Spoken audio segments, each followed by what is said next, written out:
Assalamualaikum warahmatullahi wabarakatuh. Selamat datang di channel YouTube Balai Gisau.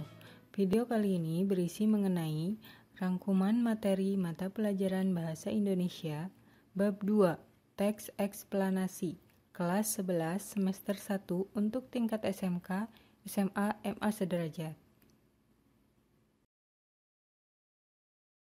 Pengertian dan fungsi teks eksplanasi. A. Pengertian teks eksplanasi. Teks eksplanasi dapat disamakan dengan teks yang menceritakan prosedur atau proses terjadinya sesuatu. Dengan teks tersebut, pembaca dapat memperoleh pemahaman mengenai latar belakang terjadinya sesuatu secara jelas dan logis. Teks eksplanasi menggunakan banyak fakta dan pernyataan-pernyataan yang memiliki hubungan sebab akibat atau kausalitas. Namun, sebab akibat ataupun akibat-akibat itu berupa sekumpulan fakta menurut penulis. Teks eksplanasi merupakan teks yang menjelaskan sesuatu proses atau peristiwa tentang asal-usul, proses, atau perkembangan suatu fenomena, mungkin berupa peristiwa alam, sosial, ataupun budaya, menurut Kosasih tahun 2014 halaman 178. B. Fungsi teks eksplanasi. Teks eksplanasi berfungsi untuk memperluas wawasan, pengetahuan, dan keyakinan para pembaca ataupun pendengarnya. Dengan demikian, pembaca menjadi tahu fenomena yang ada di sekitarnya atau bahkan di tingkat nasional dan luar negeri. Fenomena dimaksud berupa fenomena sosial, budaya, politik, kriminalitas, dan lainnya. Halayak menjadi tahu dan memiliki wawasan yang lebih luas sehingga akan berpengaruh pula pada sikap dan tindakannya di dalam kehidupan sehari-hari. Struktur dan pola pengembangan teks eksplanasi. C. Struktur teks eksplanasi. Struktur teks eksplanasi dibentuk oleh bagian-bagian berikut. A. Identifikasi fenomena atau phenomenon identification. Mengidentifikasi sesuatu yang akan diterangkan. B. Ulasan atau review berupa komentar atau penilaian tentang konsekuensi atas kejadian yang dipaparkan sebelumnya. C. Penggambaran rangkaian kejadian atau explanation sequence. Memerinci proses kejadian yang relevan dengan fenomena yang diterangkan sebagai pertanyaan atas bagaimana atau mengapa. 1. Rincian yang berpola atas pertanyaan bagaimana akan melahirkan uraian yang tersusun secara kronologis ataupun gradual. Dalam hal ini, fase-fase kejadiannya disusun berdasarkan urutan waktu. 2. Rincian yang berpola atas pertanyaan mengapa akan melahirkan uraian yang tersusun secara kausalitas. Dalam hal ini, fase-fase kejadiannya disusun berdasarkan hubungan sebab akibat. D. Pola pengembangan teks eksplanasi.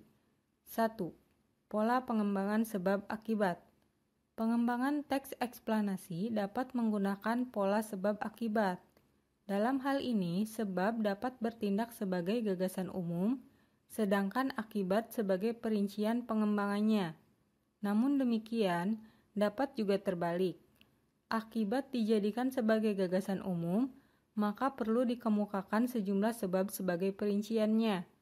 Persoalan sebab akibat sebenarnya sangat dekat hubungannya dengan proses. Jika disusun untuk mencari hubungan antara bagian-bagiannya, proses itu dapat disebut proses kausalitas. 2. Pola pengembangan proses. Proses merupakan suatu urutan dari tindakan-tindakan atau perbuatan-perbuatan untuk menciptakan atau menghasilkan sesuatu, atau perurutan dari suatu kejadian atau peristiwa.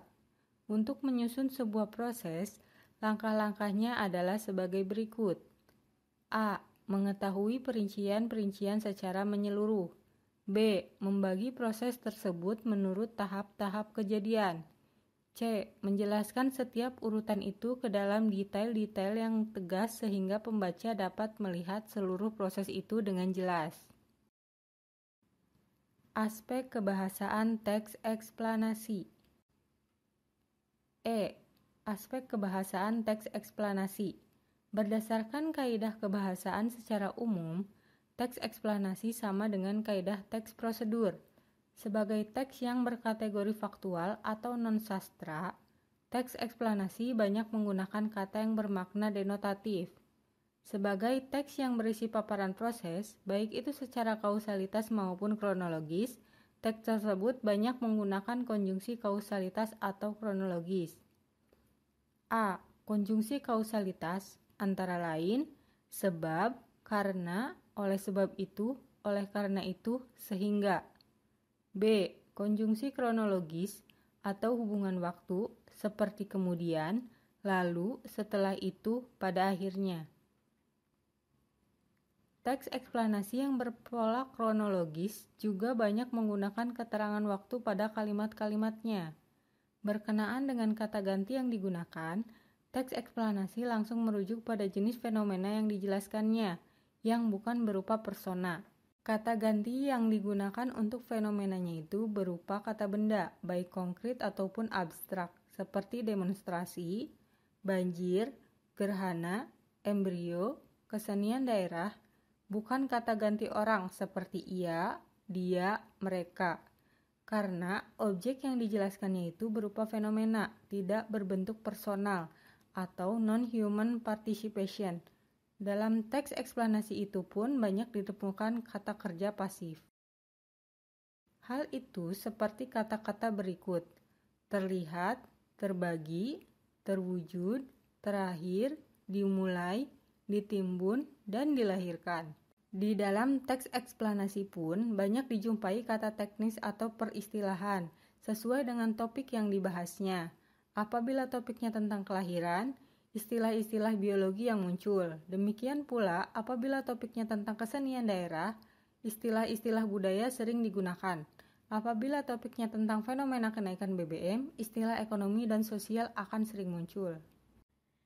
Demikian video kali ini, sampai jumpa di video lainnya. Tekan like jika Anda suka, tekan dislike jika Anda tidak suka.